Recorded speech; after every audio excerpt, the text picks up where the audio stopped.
En honor al tiempo y a la puntualidad, ¿no es cierto?, de todos ustedes, vamos a dar comienzo a este evento. Les saluda y les da una gran bienvenida Janet Fonseca, soy la directora del pregrado de nuestra universidad y hoy los invito a este primer ciclo de charlas en línea en torno a la comunicación académica y profesional, una iniciativa complementaria a la formación del diplomado en la competencia transversal Comunicación en Lengua Castellana, y que tiene por objetivo generar un espacio de diálogo en la comunidad académica en torno al castellano como competencia transversal.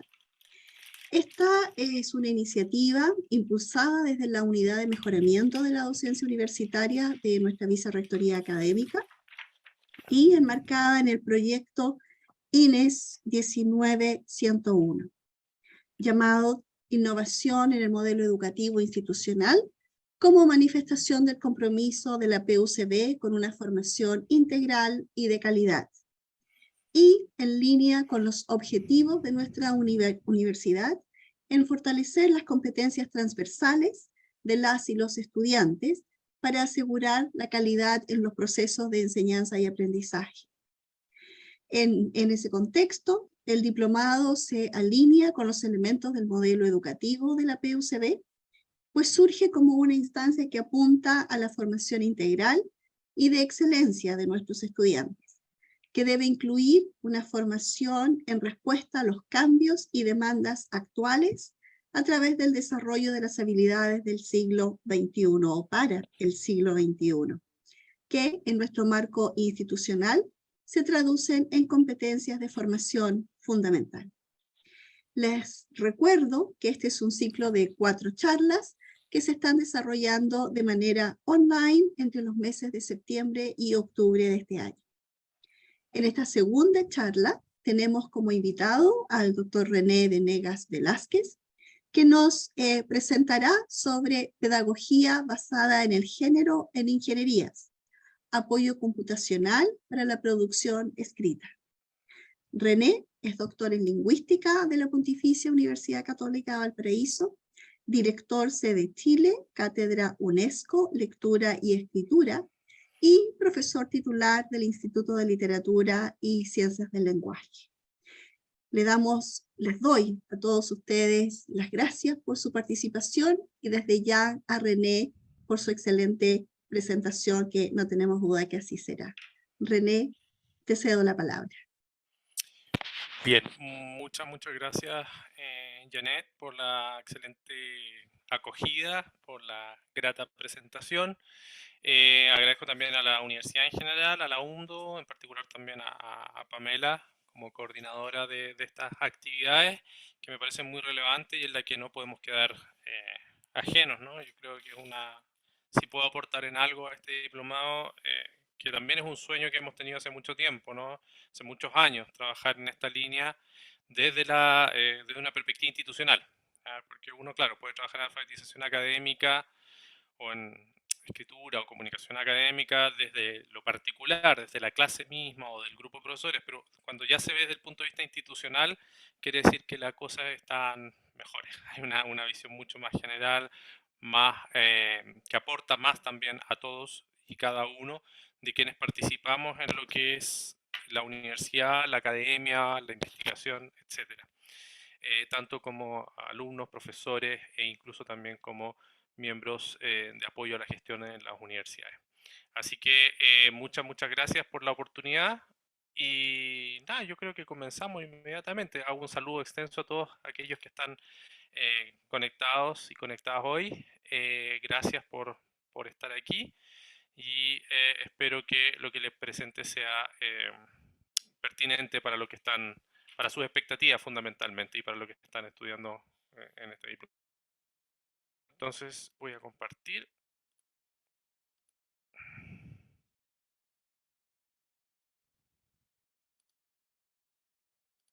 ¿Me confirman que se vea bien, por favor? Se ve bien. Perfecto. Fantástico. Bien. cuando Pamela me pidió participar en este diplomado con esta charla, me dijo un poco que eligiera lo que yo quisiera hacer.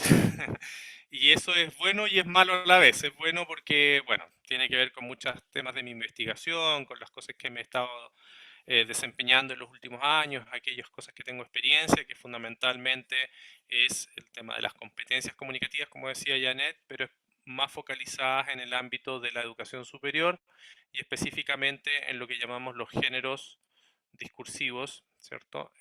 Escritos. ¿No? También están los orales y aquellos géneros que tendemos a leer. Entonces, me voy a focalizar en esta presentación en una de las orientaciones que he llevado a cabo como lingüista, digamos, pero que está muy relacionada, creo yo, a lo que ustedes están viendo como comunicación académica, científica, pedagógica, etc. ¿Ya? La he titulado justamente como pedagogía basada en el género, en ingenierías, porque es el foco particular en el que he estado desde la lingüística aplicada.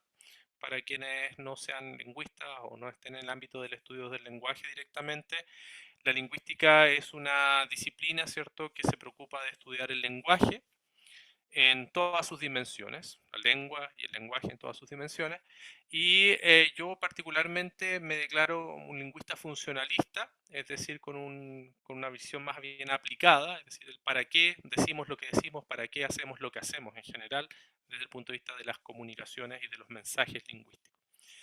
Y en ese sentido me he ido especializando cada vez más en el tema de lo que es la lingüística computacional y el procesamiento del lenguaje natural con base en lo que son los estudios del lenguaje y la enseñanza de la lengua materna sobre todo.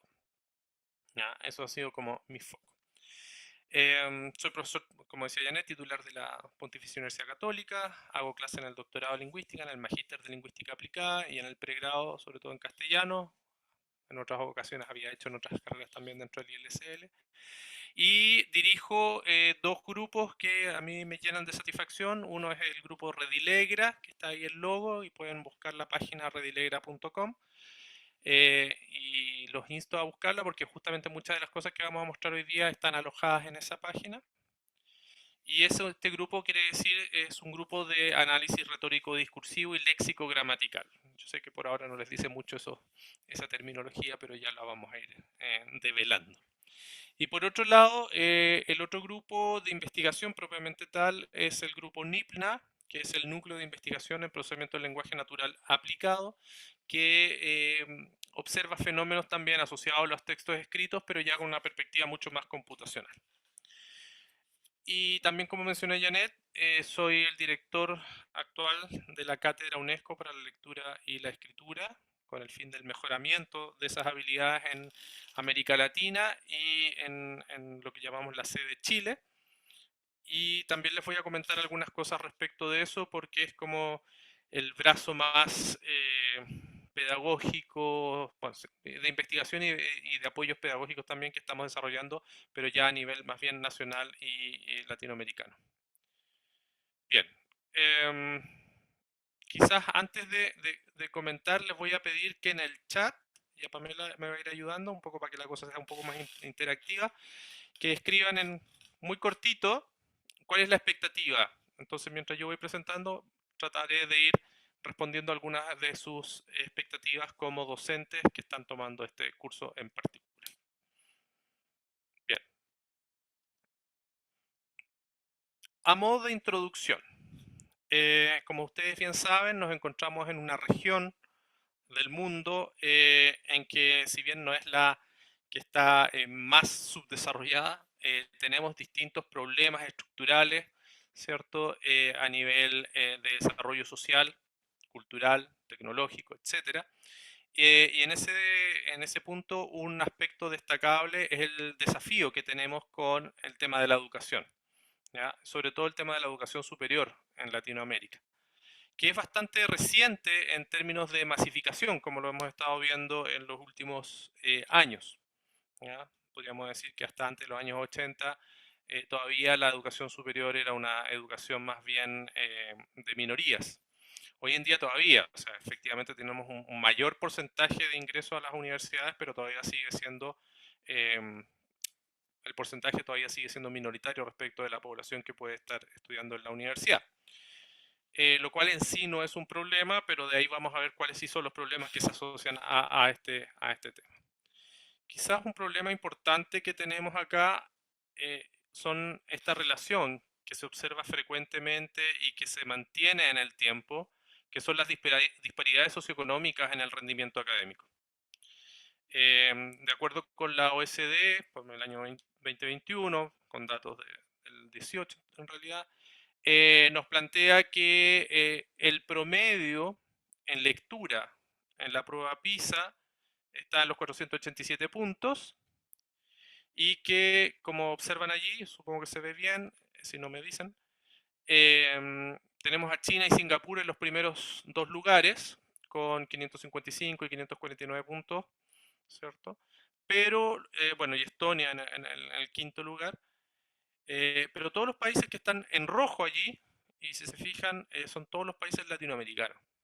¿Ya? Tenemos Chile, Uruguay, Costa Rica, México, Brasil, Colombia, Argentina, Perú y Panamá. Yo hace poquito estaba dando una charla muy similar a esta en Panamá y bueno, hacía mucho sentido reflexionar sobre este tema de cómo apoyamos el mejoramiento de la educación en general o del rendimiento académico a partir de la mejora de las habilidades de comprensión y producción de textos escritos.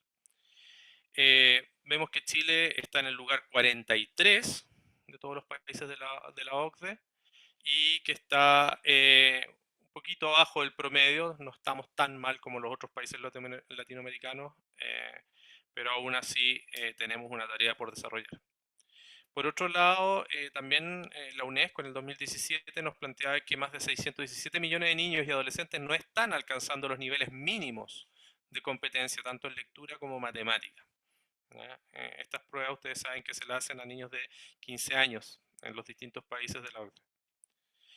Y otro dato importante que también se trasunta de la prueba PISA es que el 46% de los estudiantes de Latinoamérica no se encuentran preparados para enfrentar los desafíos actuales en cuanto a su desempeño lector. Es decir, la mitad, un poquito menos, ¿cierto?, de la mitad de los estudiantes tienen dificultades tanto para leer fundamentalmente y con mayor razón para escribir, dado que sabemos que escribir es una habilidad más compleja, que se adquiere más tardíamente, que es más tecnológica, más mecánica, y por lo tanto requiere mucha más conciencia, mucho más trabajo que el solo leer y comprender. Que no es solo leer, es muy difícil también leer y comprender, sobre todo distintos tipos de textos que se enfrentan los estudiantes en el ámbito de la educación secundaria y superior. Entonces, dado este problema, y que es un problema sistemático, es un problema estructural, no es un problema que vaya cambiando de año a año, no es una casuística, digamos, es una cosa que se da normalmente. Y dado este fenómeno o este problema, ha surgido en los distintos países distintas estrategias, distintas formas de abordarlo. Una de esas es justamente a través de las políticas públicas que han postulado, han optado, ¿cierto?, por aumentar las posibilidades de los estudiantes para ingresar a la universidad. En Chile tuvimos claramente con el gobierno de Bachelet una política, ¿cierto?, de gratuidad en la educación superior que permitió que al menos el 60% de las familias de mayores de escasos recursos, digamos, con menores posibilidades económicas, pudieran ingresar a la universidad de manera gratuita. Y eso es una constante en Latinoamérica en general. Y por lo tanto, observamos que hay un aumento del 21% en el año 2000 al 43% en el 2013 de estudiantes que vienen de sectores medios y bajos y que entran a la universidad, lo cual es una gran noticia, una de las posibilidades, ¿cierto?, que se da desde la política general. Sin embargo, a pesar de que existen más de 20 millones de estudiantes que van a las más de 10.000 instituciones, hay un problema que también es estructural y que en Chile se repite, y es que el 50% de ellos no pasa del primer año. Es decir, tenemos una alta tasa de deserción entre primer y segundo año, y bueno, nosotros lo observamos casi todos los años, cada vez que enfrentamos un proceso de acreditación en donde nos preguntan las tasas de ingreso, ¿cierto?, y de retención de primero y de tercer año. En Chile, por ejemplo, ingresaron en el año, ¿cierto?, hasta el año 80 aproximadamente 65.000 estudiantes y subimos a más de 1.600.000 en la actualidad a nivel nacional. Sin embargo, más del 50% de ellos no completan sus estudios. ¿Ya? Y fundamentalmente por tres razones, dicen los distintos estudios. Uno es por problemas socioeconómicos, evidentemente, y ahí está lo que decía antes de las políticas de gratuidad. Otro, o las becas y la perspectiva más subvencionista de la educación, los créditos, ¿no? Y que tienen sus propias dificultades. Y lo otro son las dificultades en la orientación vocacional, es decir, los estudiantes no necesariamente saben lo que quieren estudiar y por lo tanto están motivados para seguir esa carrera, sobre todo en Chile, donde tenemos estudiantes que con 17 años, 18 años tienen que decir lo que quieren hacer en el futuro, ¿no? Y sabemos que se da, y sobre todo hoy en día, que hay mayor cantidad y mayores posibilidades de desarrollo a nivel de estudios superiores, es muy complejo, es muy difícil. Y por otro lado, el tema del poco rendimiento académico. ¿Ya? Es decir, una vez que ya están dentro de la universidad, que han decidido la carrera que quieren estudiar, tenemos este dato de que el 50% no pasa de primero o segundo año, y por otro lado, muchos no cumplen con las exigencias académicas durante el proceso y también hay una pérdida, ¿no?, de estos estudiantes en el proceso. Sabemos que hay distintas políticas que se están instalando en los últimos años, sobre todo en los últimos 10 años, en donde hay mayor intervención institucional para evitar que esto vaya ocurriendo. No obstante, sabemos que eso genera tensiones, ¿no? Genera tensiones en el profesorado, en los académicos, en las académicas, por el tema de, bueno, ¿cuánto vamos a poder exigir entonces, ¿no?, para que pasen de un año al otro? ¿Ya? Sin contar condiciones más contextuales como pandemia, ¿cierto?, crisis sociales que estamos viviendo todos los países latinoamericanos en los últimos años. Entonces, efectivamente, nos vemos enfrentados a una situación que venía mejorando o que viene mejorando, pero que aún es problemática a nivel eh, nacional y regional fundamentalmente. Ahora, ¿dónde nosotros podemos hacer algo? Es justamente en este último punto, en el rendimiento académico. ¿En qué medida nosotros podemos ayudar, apoyar a los estudiantes a que ese rendimiento académico sea lo suficiente como para que puedan adquirir las habilidades, las destrezas, los conocimientos, competencias, podríamos decir hoy en día, ¿cierto?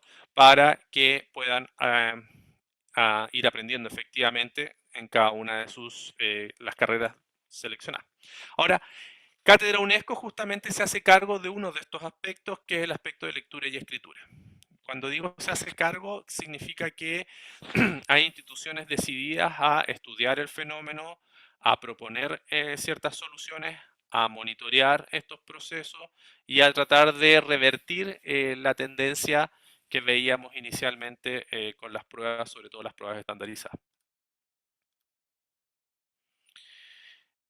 Para los que no sepan, la Cátedra UNESCO de Lectura y Escritura específicamente se creó en el año 96 por medio de un convenio internacional entre tres universidades latinoamericanas. La primera fue la Universidad del Valle, la que estableció el convenio con París, fundamentalmente a través de la red UNITWIN, y junto a ellas se incorporaron como sedes fundadoras la Universidad de Buenos Aires y la Pontificia Universidad Católica de Valparaíso. ¿Ya? En ese tiempo coordinado, gestionado en nuestra universidad por la doctora Marian Peronar, que en paz descanse. Ahora, el propósito de esta red es contribuir justamente al mejoramiento de la calidad y la equidad de la educación en América Latina con base en los procesos de lectura y escritura. O sea, la apuesta está en la escritura y la lectura como bases para el mejoramiento del rendimiento académico en general. Sabemos que no es suficiente, pero es un punto de partida que creemos importante. Se constituye como una red de cooperación interinstitucional de carácter internacional, ¿cierto?, para reforzar la educación superior. Se busca la investigación de los procesos de comprensión, producción de textos escritos de una perspectiva innovadora del lenguaje como actividad discursiva y cognitiva. Esto quiere decir que cuando estudiamos el lenguaje escrito, hablado, los mensajes, etcétera, lo vemos no solamente como los textos, la circulación de los textos, las palabras que están en los textos, sino también aquello que sucede en la mente de los sujetos y en la interacción entre los sujetos cuando leen estos textos. Les presento aquí rápidamente a las coordinadoras internacionales, María Cristina Martínez en la Universidad del Valle, Elvira Arnú en la sede argentina, y en Chile teníamos al inicio a María Pernar, después tuvimos al profesor Giovanni Parodi que dirigió la cátedra y actualmente estoy dirigiéndola yo. ¿Ya? Y sabemos que durante estos años, desde el 95 en adelante, el 96 en adelante, ha habido un gran progreso, ¿ya? Y ese progreso se nota fundamentalmente en la red. En la red que hemos estado estableciendo, pasamos de estas tres universidades fundadoras a actualmente son más de 13 países, en realidad, los que están en la red. Hay múltiples universidades, a veces por país también. Yo aquí pongo los principales, o los que más aparecen, digamos, dentro de las actividades que hemos estado desarrollando. Y a nivel nacional, hasta este año teníamos 8 subsedes y hace muy poquito se incorporó la Universidad del Desarrollo en Santiago, que es la primera universidad en la región metropolitana que pasa a ser parte de las subsedes, ¿cierto?, de la red nacional de la Cátedra UNESCO y que nos genera todo un potencial de trabajo que es muy importante. Desde Magallanes hasta Arica tenemos gente que está preocupada trabajando de distintas maneras, ya sea a nivel de pregrado, posgrado, ¿cierto?, investigación o simplemente desde el punto de vista didáctico, coordinado con la investigación en el tema, ¿no?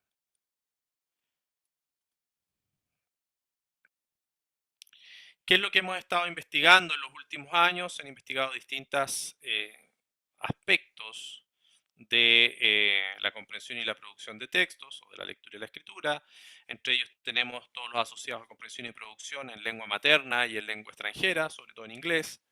Tenemos las relaciones de coherencia a través de géneros y disciplinas, comprensión del discurso oral, géneros del discurso, multimodalidad, memoria y procesamiento léxico, escritura de géneros y disciplinaridad, técnicas computacionales, automatización y análisis textual, proceso de lectura de textos multisemióticos, con técnicas más bien experimentales como el eye tracking, análisis de corpus computarizados y técnicas estadísticas, etnografía de la cultura escrita, etcétera, etcétera, etcétera. Hay distintas temáticas sobre las cuales se ha venido trabajando en las distintas subsedes del país. Nosotros en la Católica particularmente nos hemos focalizado en los aspectos más bien psicolingüísticos, sociocognitivos y asociados tanto a la comprensión de los textos en L1 y L2, así como también a la escritura y a todo el tema del análisis de corpus computarizado, técnicas estadísticas asociadas a estos fenómenos.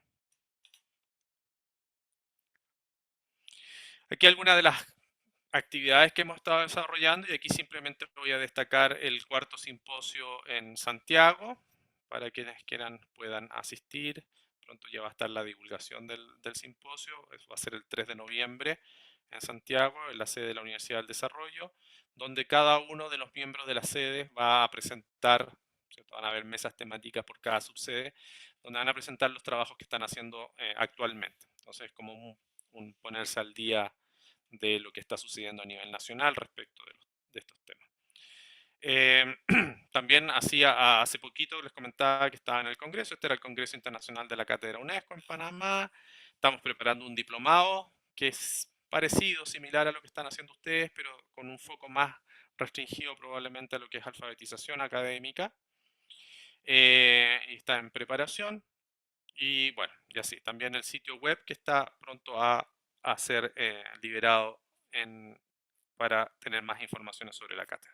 Bien, es un pequeño esbozo sobre la cátedra. Yo le decía a Pamela que me permitiera ir el marketing de la cátedra porque es importante para para que sepan, porque ahí hay un apoyo, un gran apoyo, ¿no? Hay mucha gente que está trabajando en estos temas, entonces se genera inmediatamente una red. Y no son todos profesores de lenguaje, sino que hay mucha gente de otras disciplinas que están también aportando a eso, desde la filosofía, psicología, de la informática, de la ingeniería, del derecho, etcétera, etcétera. O sea, hay mucha gente, hay muchas disciplinas que también están abordando la temática. Bien, dentro de todas esas líneas que yo le mostré había una que se llamaba géneros del discurso y es una de las que quiero destacar porque es la que más se acerca a lo que vamos a conversar respecto de pedagogía basada en el género.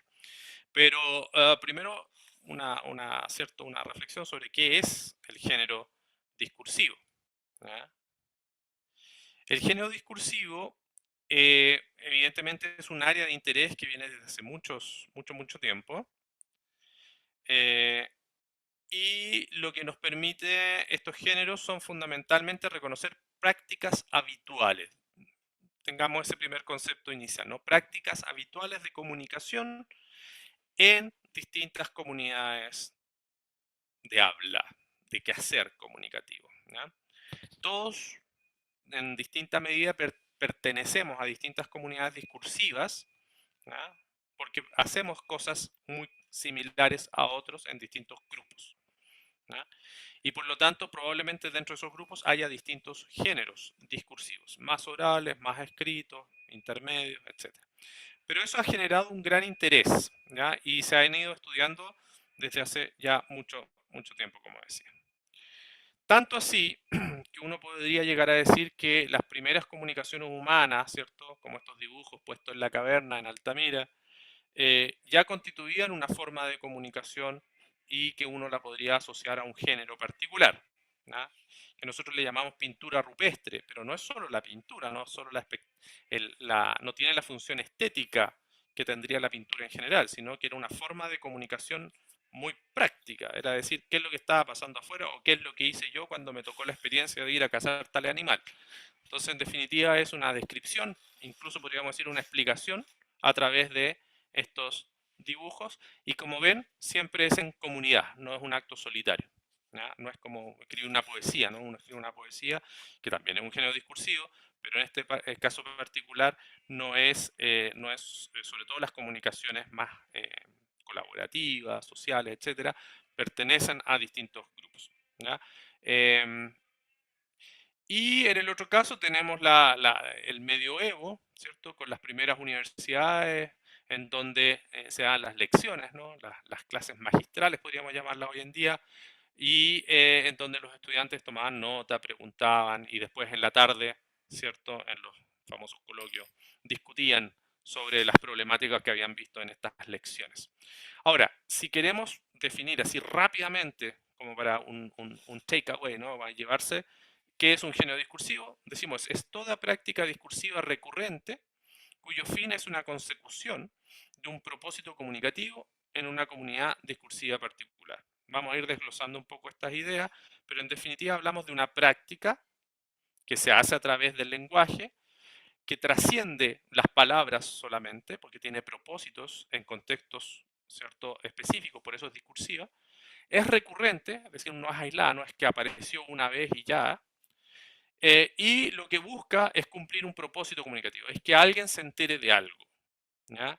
O que alguien haga algo, o que alguien, ¿cierto?, desarrolle una actividad, una tarea, etcétera, etcétera. Bien.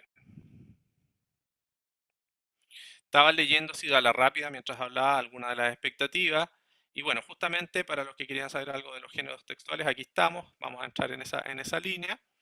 Y justamente también vamos a hablar de conceptos sobre qué significa producir textos escritos correspondientes a ciertos géneros escritos. Vamos a ver algunos aspectos de metodología de análisis de los géneros. También hay un ejemplo sobre cómo se da en el currículum.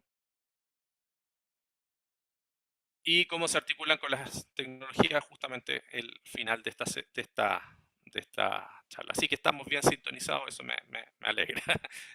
Bien. Los géneros discursivos, como decía, han sido estudiados, bueno, originalmente uno podría atribuirle, y como muchas cosas, ¿no?, atribuirle a los griegos el estudio de los géneros discursivos, ¿cierto? Específicamente Aristóteles en la retórica ya hablaba de los géneros discursivos, hablaba de los géneros deliberativo, epidíctico, judicial, ¿ya? En donde la audiencia era muy importante, o sea, el orador que hablaba tenía que ajustarse a la audiencia, ¿ya? Y cuando cuando tenía una audiencia que eran jueces, entonces se encontraba inmerso en un género judicial, donde lo más importante era la relación que se tenía con el pasado, es decir, hechos que habían ocurrido, y con esta relación dialéctica, ¿no?, de alguien defiende, alguien acusa respecto de una persona que hizo tal o cual cosa, ¿ya? Y si estaba con una audiencia política, es decir, con el Senado, fundamentalmente en el contexto más latino, en definitiva lo que estaba haciendo era deliberar sobre eventos futuros, es qué vamos a hacer más adelante, ¿no? Cómo vamos a hacer esta ley, cómo vamos a enfrentar a tal pueblo en la guerra, etcétera, etcétera. No tenía una visión más hacia futuro. Y los epidícticos que tenían que ver más bien con la exaltación en el discurso de las características de alguna persona o de algún evento, algún general de la época, o incluso más poética en el sentido de quién hablaba mejor simplemente. ¿Ya? Esos eran los tres grandes géneros del discurso que reconocía Aristóteles en la retórica.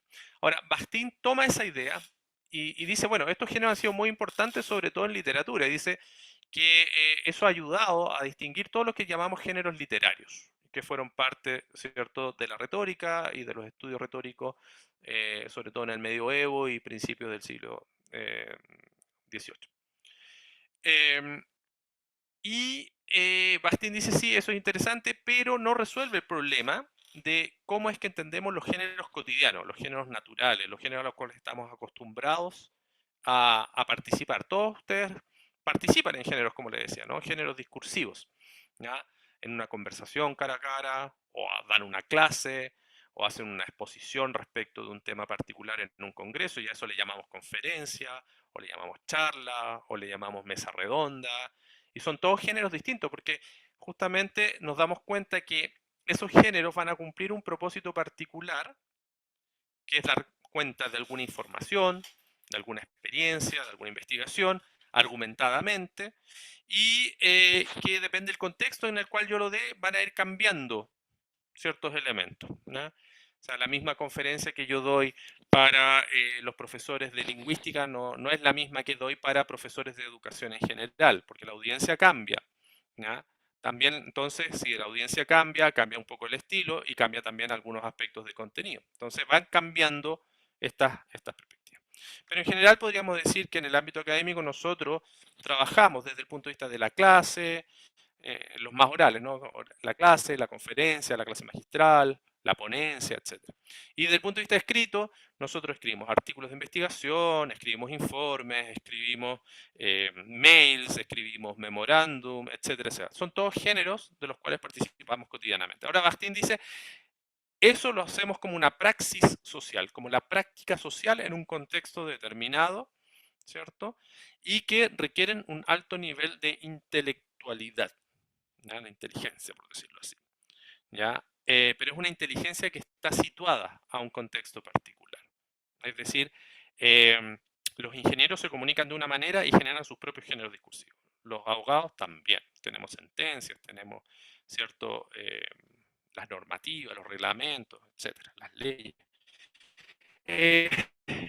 Y Bakhtin dice entonces hay que diferenciar dos tipos de géneros. Los géneros que podríamos llamar primarios, que son cotidianos, comunes, que no reflexionan tanto y que vivimos cotidianamente, y otros más intelectuales como todos estos otros géneros que he mencionado anteriormente. Pero hay que describirlos.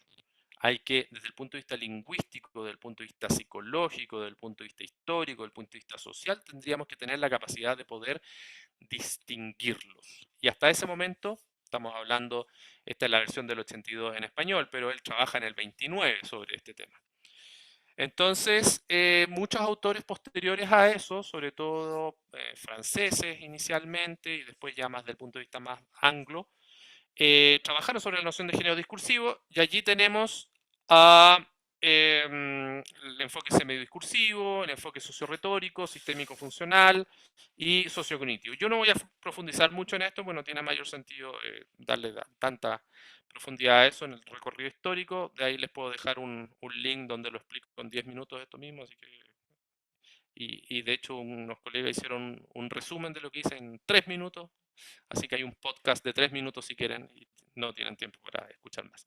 Pero vamos a ir directamente a lo que me interesa a mí, que es la perspectiva teórico-metodológica desde la cual trabajo, que es por un lado la enfocada desde el inglés con propósitos académicos, y en esta perspectiva la tomo porque fundamentalmente está asociada a los procesos de aprendizaje. ¿Ya? Muchas otras no necesariamente, ¿no? Pero esta en particular surge con John Swales y define al género como una clase de eventos comunicativos cuyos miembros comparten un conjunto de propósitos comunicativos. ¿Ya? Es decir, eventos en los que la gente se comunica y que todos ellos tienen ciertos propósitos definidos. Estos propósitos son reconocidos por los miembros expertos de la comunidad discursiva. Esto es importante, ¿ya?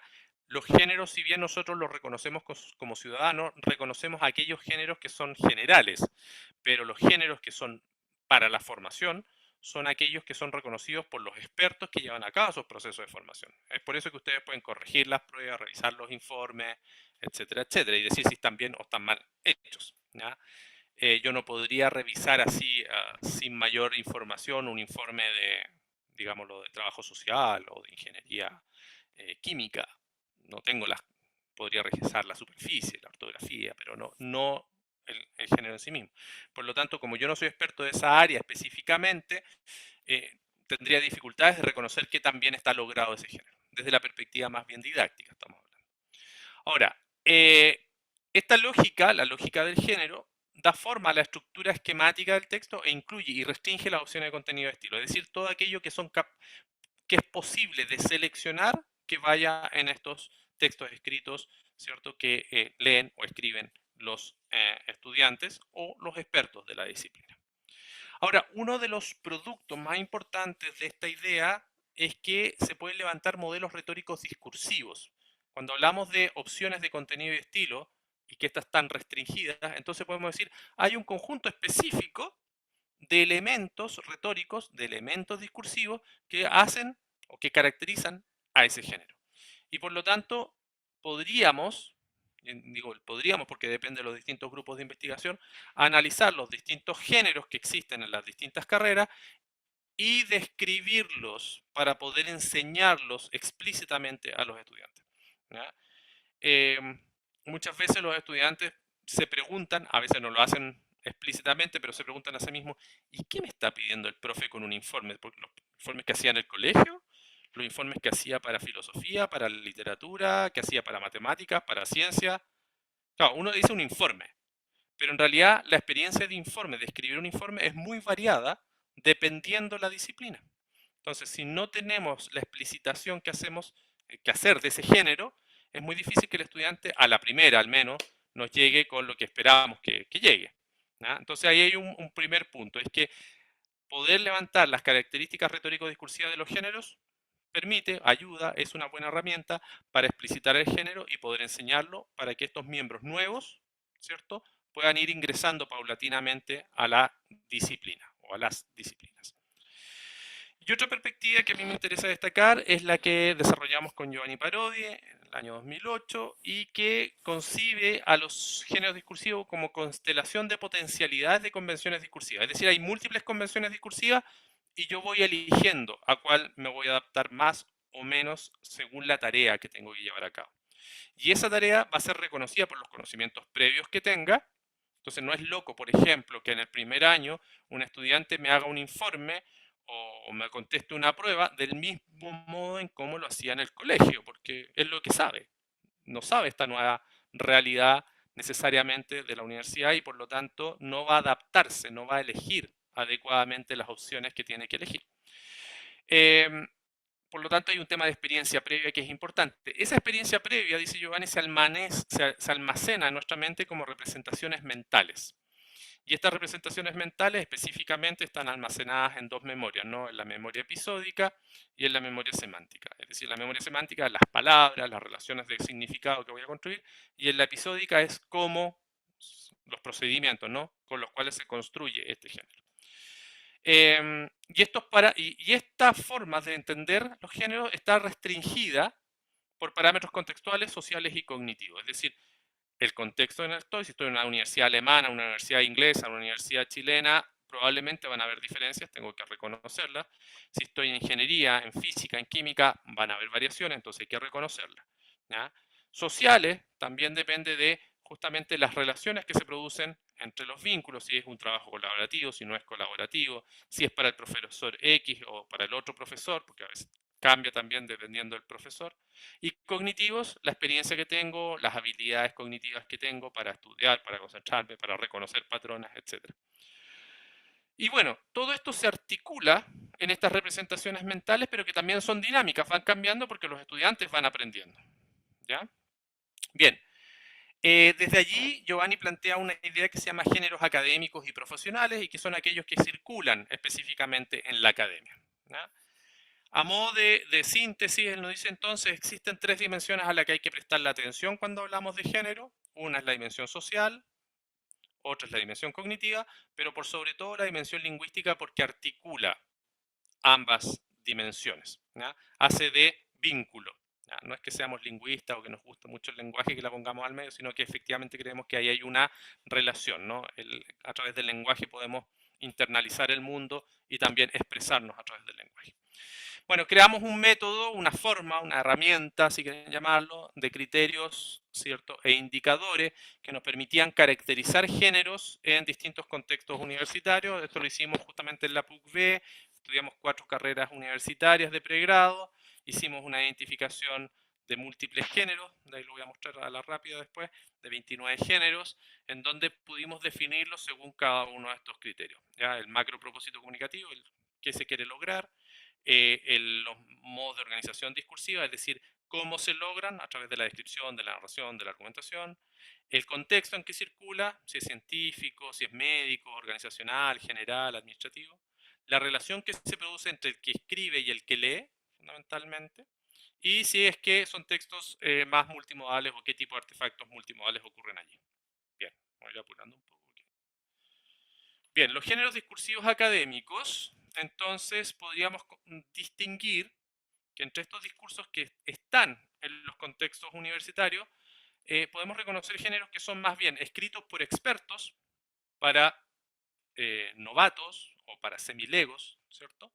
O géneros escritos por estos mismos legos o estos novatos para expertos, ¿ya? Es decir, aquellos géneros que escriben los estudiantes para demostrar que saben, que son acreditativos, ¿cierto? O para ser evaluados, y aquellos géneros que normalmente leen para aprender. Siempre allí hay una función que llamamos epistémica, que la vamos a ver en un segundo más. Estos géneros, ¿cierto? Se han estudiado, hay distintos estudios, ¿cierto? Fundamentalmente el género más estudiado ha sido el artículo de investigación científica, después han sido las tesis, después han sido los manuales, los textos disciplinares, etcétera, etcétera, y que van reflejando los distintos requerimientos que tienen los estudiantes para aprender desde estos textos. ¿Ya? Hay toda una corriente que se llama Learning from Text, que es aprender desde los textos, porque asumimos que en la educación superior, sobre todo, el aprendizaje se desarrolla a través de la lectura y la escritura, específicamente. También, o sea, un buen alumno que va a la clase y se pone a escuchar al profesor solamente también va a aprender mucho, o que conversa con el profesor o con sus compañeros también aprende mucho. Pero fundamentalmente para poder rendir adecuadamente en los procesos de formación de las distintas carreras, la capacidad de entender lo que se está leyendo en los distintos géneros y de poder reproducir de algún modo eso, es lo que va a ser vital, ¿cierto? Gravitante en su desarrollo. Un poco lo mismo que decimos acá. Y decimos que los estudiantes en general viven un desarrollo a través de los géneros discursivos, un desarrollo en su formación, desde los escolares hasta los científicos, si es que se dedican, digamos, a la ciencia, o géneros especializados, profesionales, ¿cierto? También acá. Y siempre los géneros académicos universitarios, de aquellos que pasan por acá, también pueden ser técnicos profesionales, no solamente universitarios en el sentido, universitario más bien general. Siempre hay una relación con los géneros académicos universitarios que se basan en lo que aprendieron en la educación secundaria y que se proyectan hacia la profesión o hacia la academia, podríamos decirlo, en el caso de que quieran seguir esos caminos. Entonces, estos géneros epistémicos, que son aquellos a través de los cuales los estudiantes aprenden, y nosotros mismos en nuestro rol de estudiante también aprendemos, ¿cierto? Podemos distinguirlos en lo que ya mencionaba, los géneros expertos y los epistémicos. Los epistémicos buscan la enseñanza, aprendizaje y evaluación del conocimiento de los miembros novatos que ingresan a esas mismas comunidades. Es decir, ¿cómo son estos géneros? ¿Qué particularidades tienen los géneros que usan, que hacen, que crean los estudiantes para poder acreditar su conocimiento? Versus aquellos que leen, que reciben para comprender mejor las disciplinas, la carrera, ¿cierto?, que están estudiando. Ahora, estos géneros epistémicos han sido menos estudiados, fundamentalmente porque se han considerado como géneros deficitarios. Había una perspectiva, podríamos llamarla, más bien con foco en la experticia, ¿no? Siguiendo un poco lo que decía Swales. Un artículo de investigación científica solo lo puede hacer un científico que haya tenido muchos años de experiencia, que haya hecho una investigación y que pueda y sepa reportar bien sus datos. Sin embargo, sabemos que hoy en día eso se ha corrido y le estamos pidiendo a los estudiantes de doctorado, evidentemente, a los de magíster.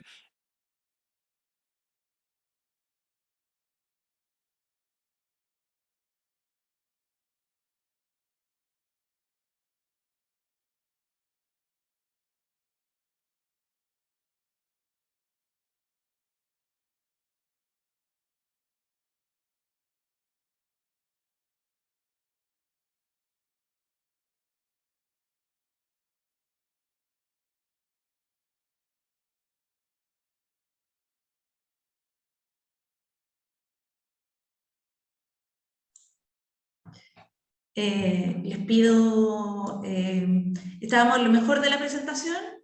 René, estás muteado. Sí, mi red, no sé qué le pasó, pero se cayó. Ya, no, está... Sigo. Gracias. Sigo. Ahora, yo me voy a centrar en esta presentación en justamente los epistémicos. Me interesan los epistémicos porque son un poco más los que he estudiado y los que me interesa conversar un poquito más. Entonces tenemos estos textos escritos por estudiantes universitarios y que han tenido menos atención. En español sobre todo, mucho en inglés y muy poco en español. Por lo tanto, se convierte en un desafío. Usando la herramienta, como les comentaba, de herramienta teórico-metodológica de los géneros,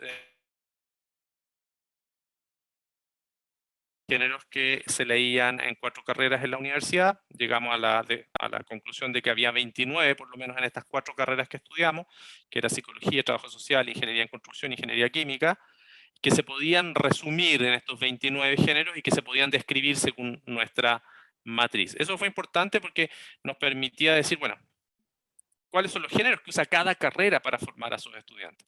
Allí nos dimos cuenta de que habían géneros que, por ejemplo, eran muy raros para nuestra visión como profesores en nuestra formación, ¿no? Como la orden médica, por ejemplo, porque aparecía la orden médica allí.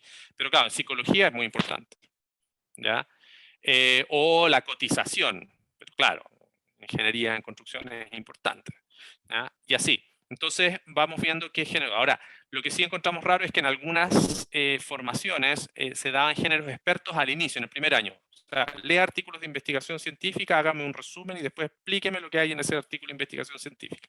Un estudiante que viene ingresando en primer año, en primer semestre. Es muy difícil que logre hacer algo en esa línea. Es decir, no hay un andamiaje, ¿no? No hay un andamiaje claro en relación con los géneros discursivos. ¿Por qué? Porque el foco está más bien en la temática, en el contenido y no en la estructura completa del género. Bien, aquí por ejemplo tenemos otro tipo de estudio, ¿cierto? Esto lo hizo Giovanni con Marisol en algún minuto, Marisol Velázquez.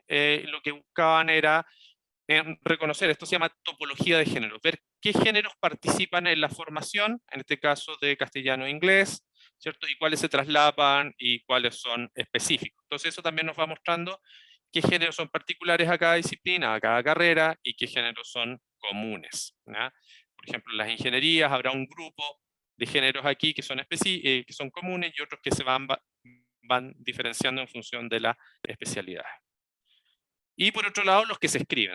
Vemos inmediatamente que se escribe mucho menos que lo que se lee, en términos de la cantidad de textos, de géneros que aparecen allí, y vemos que también la parte de lo común también es mucho menor, ¿ya?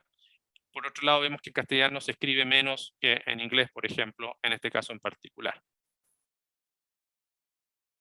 Bien, yo he focalizado mis trabajos de investigación en los últimos años en el macro trabajo final de grado, en distintas disciplinas, incluyendo la ingeniería, sobre todo la ingeniería informática, y he usado esta línea, ¿cierto?, para definir el género como un género discursivo que tiene como macro propósito persuadir acerca de un planteamiento teórico ideológico, idealmente circula en el ámbito científico, en la relación entre los participantes es entre escritor y experto y lector experto, y el modo de organización discursiva predominantemente es argumentativo. Se suele emplear recursos multimodales. Si se fijan, está en el plano de lo experto, es decir, esperamos que un estudiante al finalizar su carrera o su licenciatura sea capaz de escribir como si fuese un experto en la disciplina, o en el tema específico que está investigando, para contarle a otros expertos, que va a ser la comisión, ¿cierto? Pero en realidad no es solamente contarle, sino es para ser evaluado y para ser reconocido, digámoslo así, como miembro, un nuevo miembro de esta disciplina. Incipiente, pero un nuevo miembro de la disciplina. ¿Ya?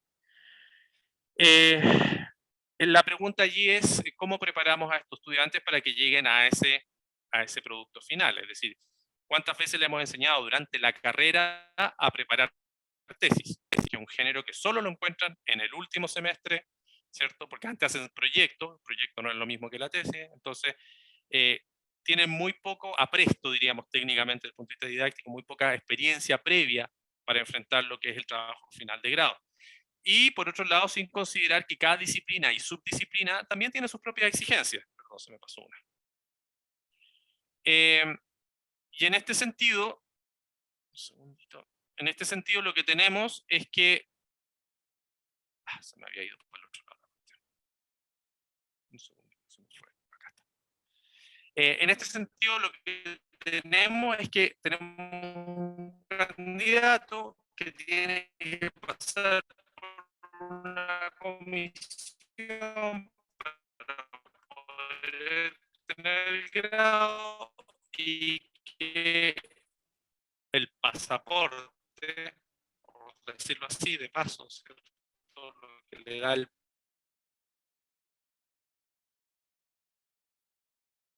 paso, el trabajo final de grado aceptado académico de licenciado, imagínate ante una comisión universitaria, magíster o doctor en. Ahora, esto tiene una tradición que es una tradición escolástica, incluso medieval. Alfonso X el Sabio ya planteaba cómo era que un escolar se convertía en maestro, ¿cierto?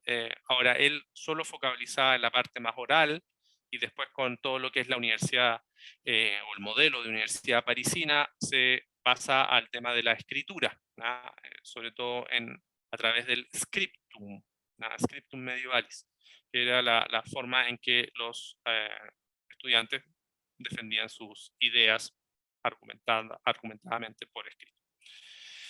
Bien, ahora, para poder estudiar los géneros hay dos perspectivas. Una del análisis, que llamamos análisis del género, análisis del lenguaje, análisis discursivo, etc. Y otra es el procesamiento, que lo diferencio porque cuando hablo de procesamiento voy a hablar más bien de o procesamiento cognitivo o procesamiento computacional. Desde el punto de vista del análisis del género, ¿qué hacemos cuando queremos analizar un género entonces? ¿O cómo es lo que hemos hecho nosotros sintetizando todo lo que dice la literatura? Primero, si sabemos que los géneros circulan en distintos contextos, hay que situar el contexto. ¿De qué contexto particular estamos hablando? ¿Ya? Por ejemplo, la carrera de, etc. ¿Ya? O la disciplina de tanto en la carrera tanto, ¿no? La disciplina de literatura en la carrera de pedagogía en castellano, por ejemplo. O la disciplina de metalúrgica en la carrera de ingeniería X. ¿Ya? Focalizar el contexto. Luego, hacer un sondeo de lo que se debe hacer en torno a la bibliografía relacionada. O sea, seguramente alguien en alguna parte del mundo, hoy en día seguro un chino o desde una universidad china, han estado investigando un tema parecido. ¿Ya? Entonces es importante el tema de revisar, de ver qué se ha dicho respecto del género y cómo es aplicable o no al contexto cultural en el que estamos y a la lengua particular en la cual estamos trabajando. Luego, redefinición del análisis situacional y contextual, es decir, bueno, ahora que ya sé en qué contexto está, ¿cómo lo redefino? ¿Cómo lo operacionalizo en definitiva? Y esto se hace a través de la información que te dan los profesores, los estudiantes, los bibliotecólogos, los directivos institucionalmente también, aportan todos para redefinir el contexto. En otras palabras, es que aquí lo hacemos así.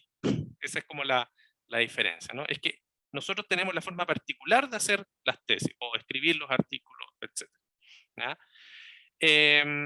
Y eso rompe con una idea que es prevalente, ¿no? Que en la ciencia es todo bastante estandarizado. Y en realidad no es así, porque además hay múltiples disciplinas científicas y cada disciplina científica va a intentar estandarizar de algún modo u otro, pero siempre hay dinamismo, hay cambios. ¿Ya? Entonces eso es uno de los aspectos que hay que tomar en cuenta. Luego, definir lo que nosotros llamamos el nivel de análisis, que puede ser las macromovidas o los macropropósitos, es decir, de qué se trata este género, cuál es el propósito que quiere cumplir. Las movidas, es decir, los propósitos particulares, ¿ya? ¿Qué es lo que se dice en cada párrafo en definitiva? Y los pasos, es decir, cómo se estructura el cumplimiento de ese propósito. ¿Qué digo específicamente? ¿Qué palabras uso para hacerlo? ¿Ya? Si, por ejemplo, en un trabajo final de grado, lo vamos a ver en un momento más, en alguna disciplina, el gran propósito, ¿cierto?, siempre es acreditar el conocimiento para ser evaluado por una comisión, pero si es de informática, seguramente va a tener un resumen, una introducción, figuras, índice, o sea, índice contenido, índice figura, índice anexo, etc. Cosas que, por ejemplo, en lingüística o en filosofía eso no existe, no se da. O sea, hay índice, pero no tan específico y normalmente no tan detallado como se da en informática. No hay resumen necesariamente, ¿ya? Y así.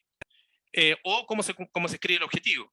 ¿Ya? Muchas disciplinas el objetivo se escribe como analizar tal cosa o describir tal cosa, ¿cierto? En otros casos el propósito de este trabajo es, ¿ya? Nos proponemos tal cosa, ¿ya?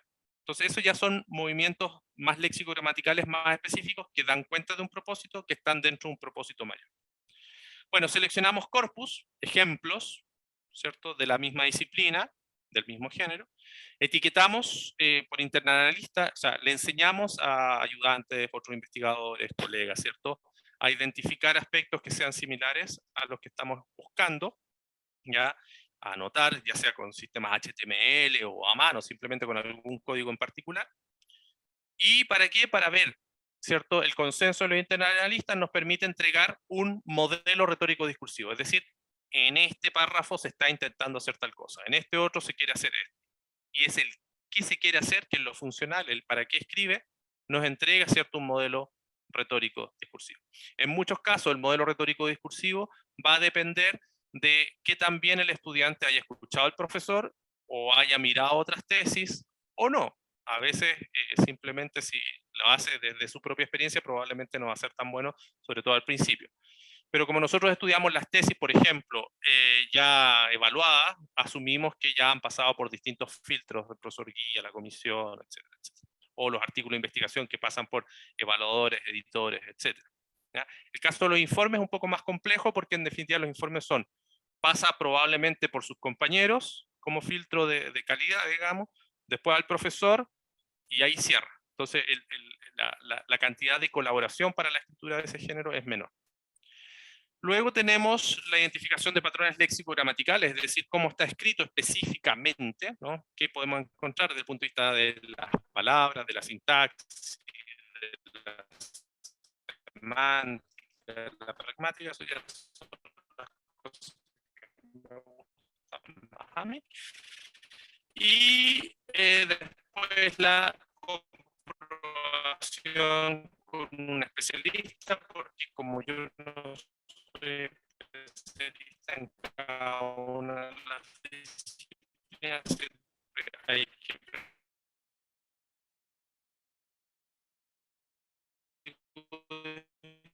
discursivo, después identificamos los propósitos, las macromovidas, las movidas y los pasos, a través de procesos deductivos e inductivos, es decir, vimos modelos que están en la literatura, sobre todo en inglés, algunos sobre artículos de investigación científica, y vimos si se adaptaron o no se adaptaban a los trabajos finales de grado. Una vez modelo, hicimos una configuración de modelo, consensuado y revisado, todo eso en un plazo de casi finales de grado con informática. Nosotros habíamos estudiado filosofía, literatura, lingüística, y pasa lo mismo en otra área informática para ver si había similitudes, y encontramos similitudes, pero también encontramos diferencias. Y lo que nos permitió también caracterizar, describir cómo es que se estaban haciendo las tesis en estas disciplinas, qué es lo que se proponía como aceptable en definitiva por parte de las comunidades discursivas, y nos permitió llevar a cabo un modelo de género discursivo. Este modelo no sé si se alcanza a ver muy bien, pero yo les voy a dejar el link, así que no hay problema. En definitiva está orientado por propósitos comunicativos, es decir, exponer los propósitos, los procedimientos metodológicos, dar cuenta de los resultados, interpretación del contexto y finalizar discursivamente la investigación. Si se fijan, introducir al lector en la investigación y finalizar discursivamente la investigación son lo que nosotros llamamos apartados propiamente retóricos, en donde se habla sobre lo que se va a escribir o sobre lo que se escribió. ¿Ya? Es decir, no es la investigación propiamente tal. Es decir, aquí, sobre todo en finalizar discursivamente, si se fijan, es distinto a la etiqueta conclusión, ¿no? O cierre, ¿no? Acá es, lo que queremos decir es argumentativamente cómo es que el estudiante que investigó retoma todo lo anterior y da cuenta de un conocimiento nuevo, o releva, ¿cierto?, si la hipótesis la cumplió o no la cumplió, de qué modo la cumplió, los aspectos buenos, malos, las limitaciones y las proyecciones que puede haber. Y, por ejemplo, no hay tesis que sean de este tipo estructuralmente, no es que sea introducción, marco teórico, marco metodológico, resultados, conclusión, sino que son temas, por tópicos. Hay una introducción y después vienen los tópicos, distintos temas. Y dentro de esos temas pueden darse recurrentemente estos propósitos comunicativos, ¿ya? Lo mismo pasa en filosofía y en otras disciplinas similares, ¿ya? Que no es lo que pasa en química, en lingüística, en psicología, en informática.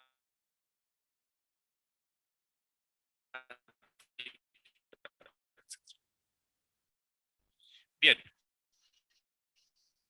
Desde el punto de vista más aplicado, creamos una herramienta que se llama ANMO, que en definitiva recogen y tienen acceso a todas las herramientas de las que voy a hablar hoy día.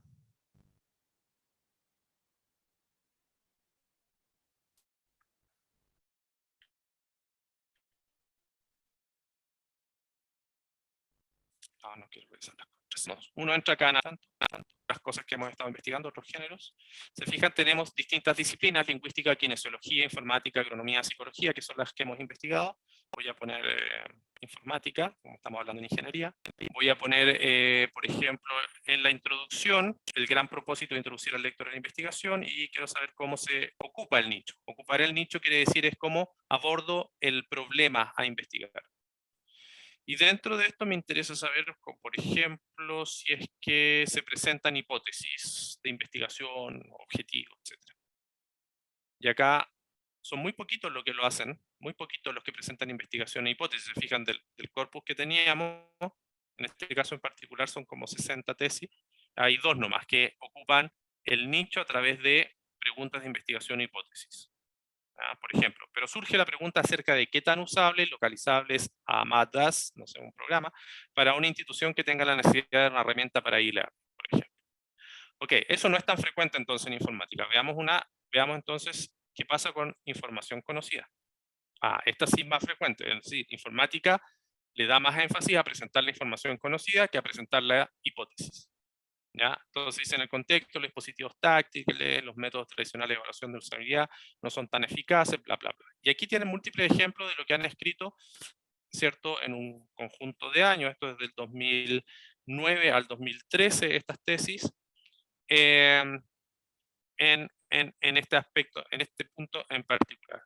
Veamos la indicación del vacío, es como establecen el problema, hay muchas que lo hacen, ¿cierto? Entonces, por ejemplo, considerando esto, se ve la necesidad de contar con aplicaciones fáciles de usar por la mayor parte de los usuarios. Para lograr esto, una actividad fundamental es medir la usabilidad de estos equipos y sus respectivos sistemas operativos y aplicaciones, con el fin de detectar posibles problemas, ¿ya? Tomando en cuenta la gran competencia existente en este mercado, la usabilidad se perfila como un criterio diferenciador importante. Ok, está ocupando el nicho, o sea, lo que le interesa es la usabilidad y cómo evaluar la usabilidad. ¿Bien? Y así con todas las otras macromovidas, las 5 macromovidas, por ejemplo, cerrar la tesis, veamos si es que evalúan la investigación a través de la metodología. A ver, preguntémonos si los estudiantes de informática evalúan su metodología. Sí, lo hacen, y lo hacen ¿cómo? La investigación realizada deja ver la existencia de una propuesta metodológica para establecer heurística de usabilidad, apoyar el proceso de desarrollo. ¿Sí? Para esto se consideran casos de uso heterogéneo.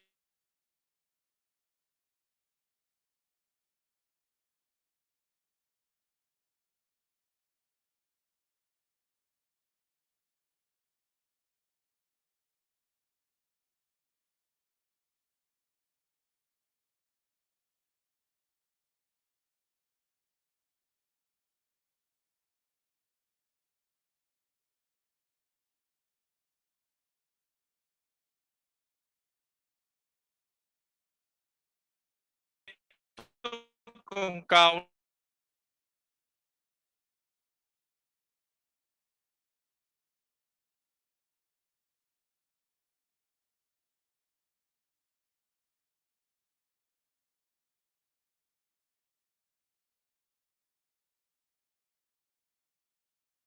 ¿Se me escucha?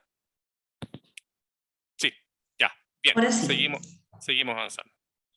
Eso es lo que hicimos con ANMOP. Es un sistema, entonces, una base de datos que en definitiva recopila muchos ejemplos por cada uno de los pasos, los propósitos y los macropropósitos.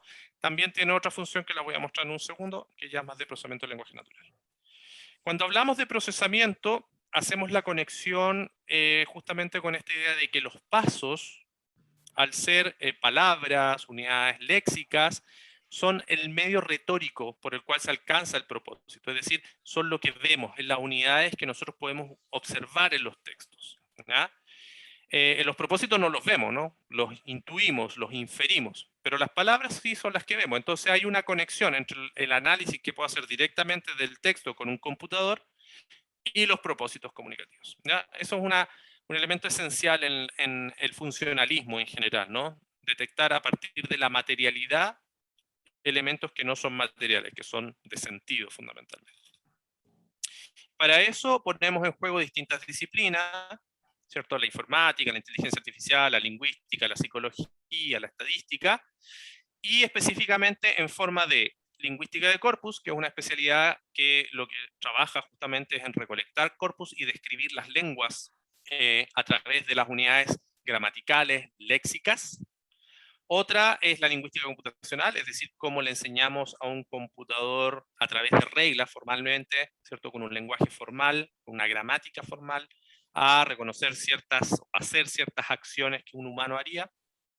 Y el procesamiento del lenguaje natural, que busca más o menos lo mismo que la lingüística computacional, pero de una perspectiva más bien sustentada en los análisis estadísticos, en lo que podríamos conocer hoy en día como el machine learning o la detección de patrones, ¿cierto? En los datos, donde nuestros datos son los textos y las unidades léxicas en los textos.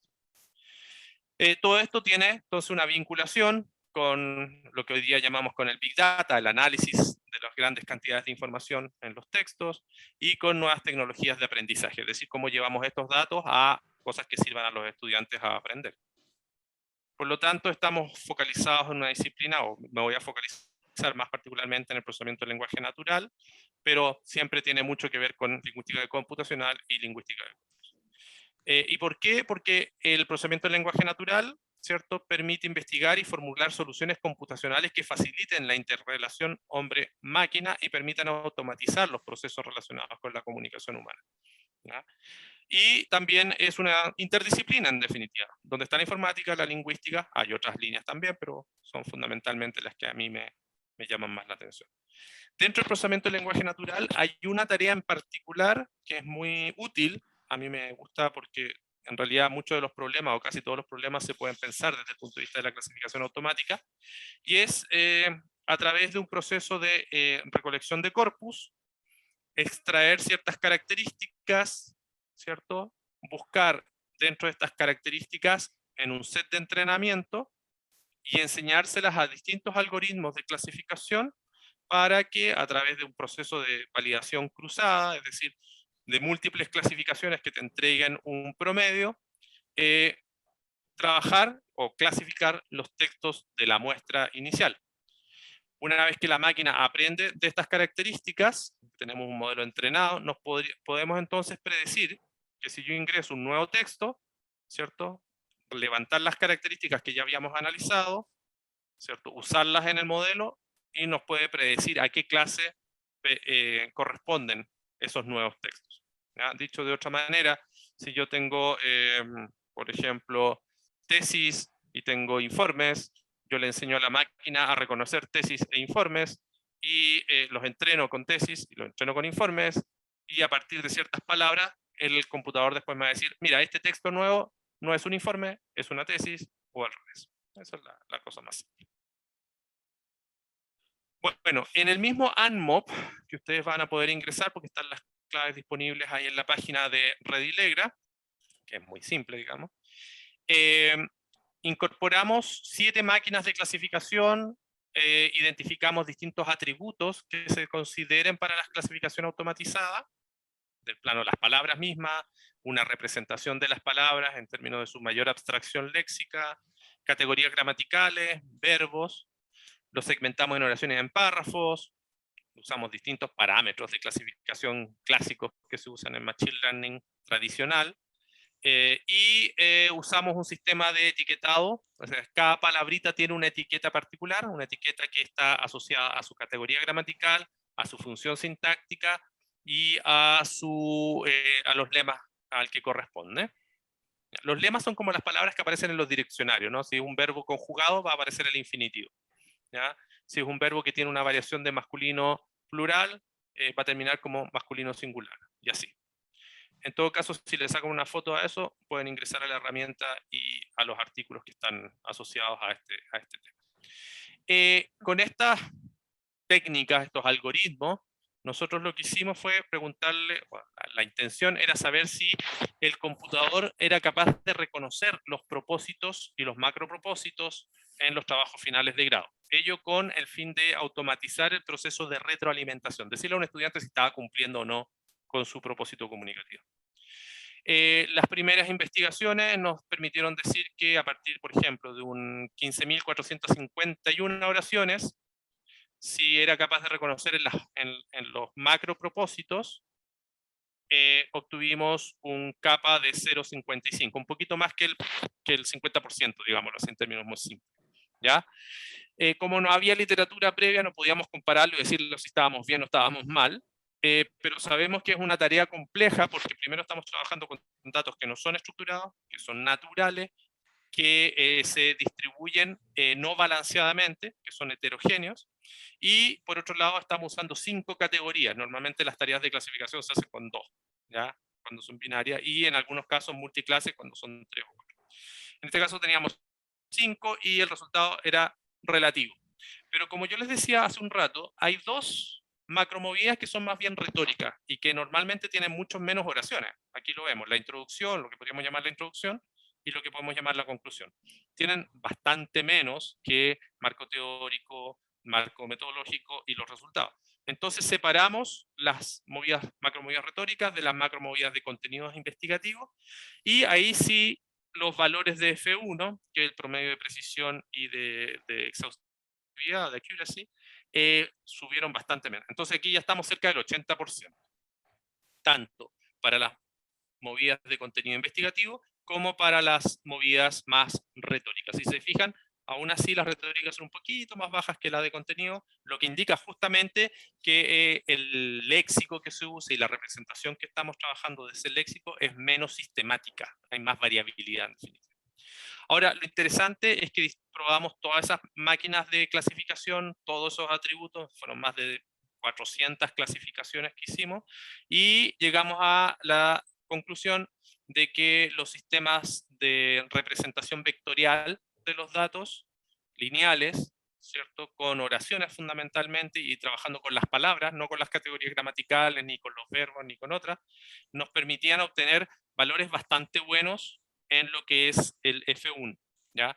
Si lo llevamos a porcentajes simples, que no es lo mismo, pero para entenderlo, estamos por sobre el 0,74%, casi 0,75%, el 75% de la relación entre precisión y exhaustividad. Lo cual, desde un punto de vista más cualitativo, podríamos decir que es considerable, o moderada considerable, ¿ya?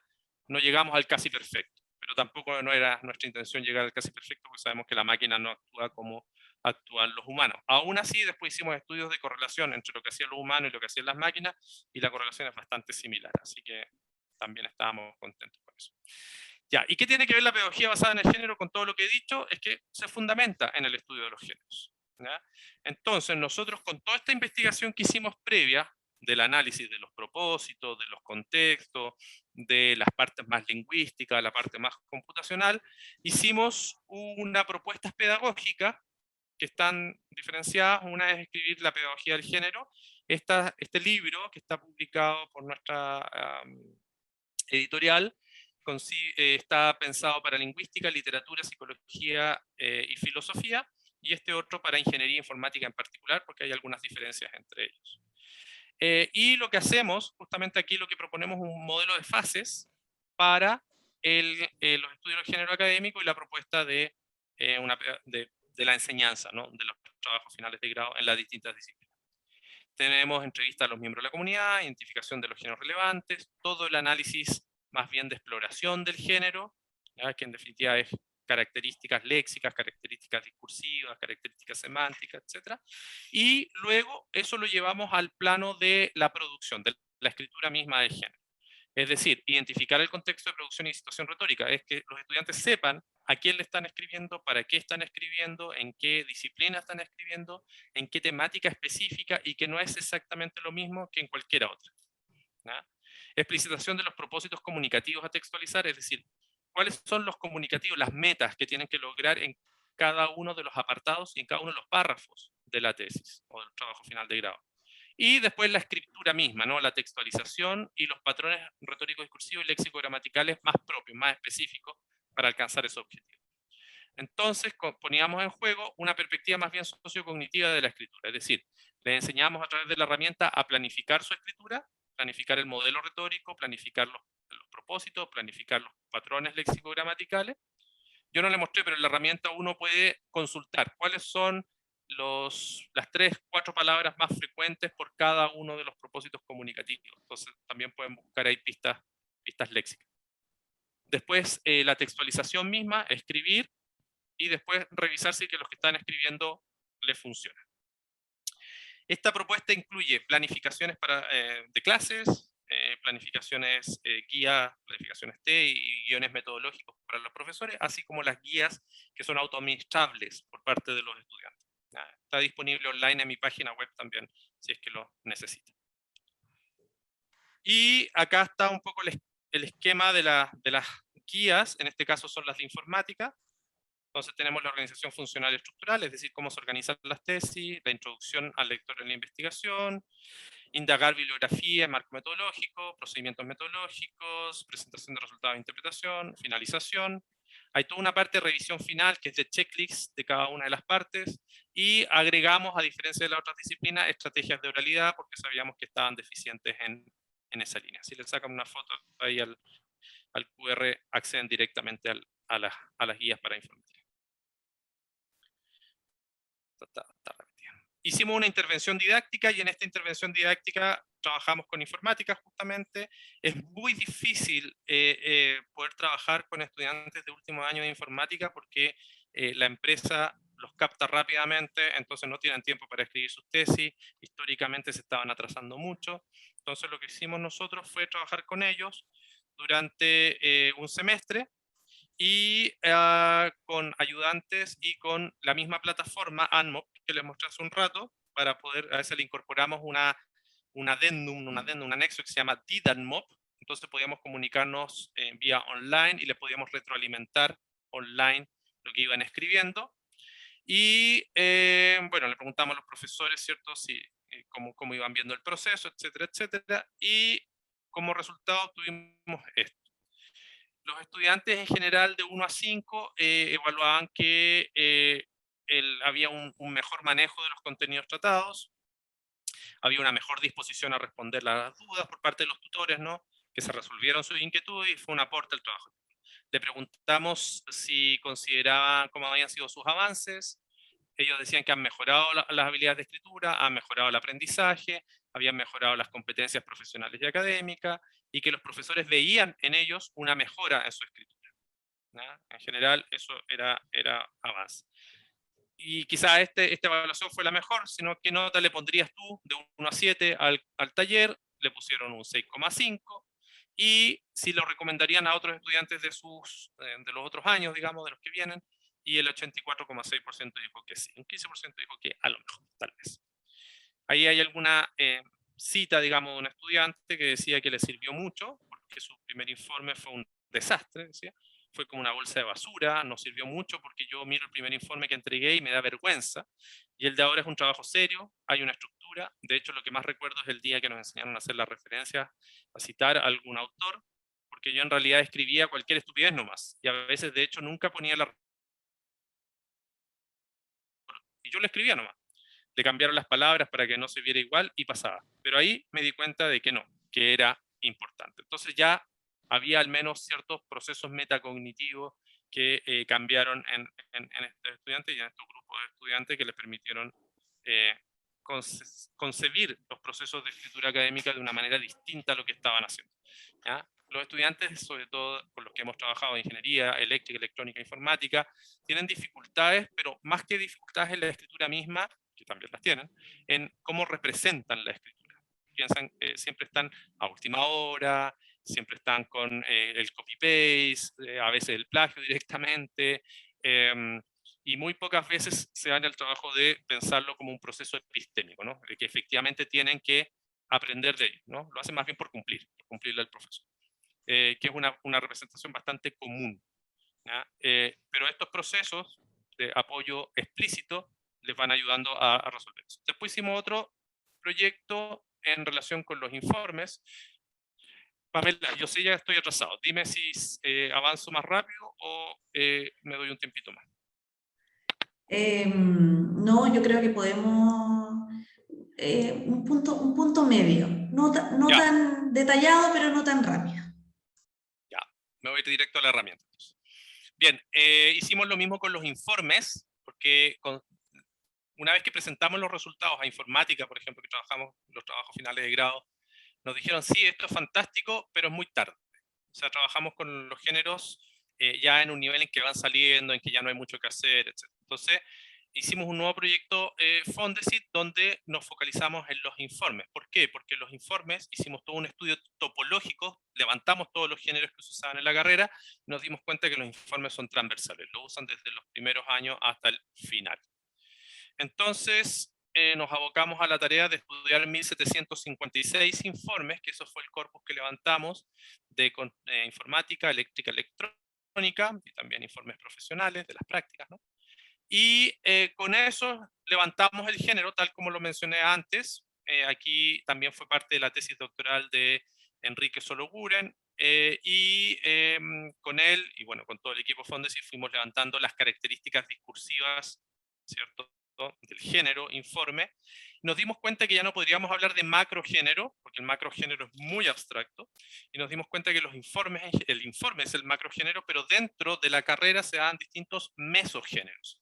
Es decir, informes de experiencia práctica, estaba el informe de práctica propiamente tal, de práctica profesional, el informe más bien técnico de caso, y el informe de la práctica. No lo puse todo aquí, pero ahora, hicimos todo el análisis también retórico-discursivo y el análisis léxico-gramatical, y usamos las técnicas de análisis de corpus, del análisis computacional y del procesamiento del lenguaje natural, y llegamos a una herramienta que se llama PEUMO.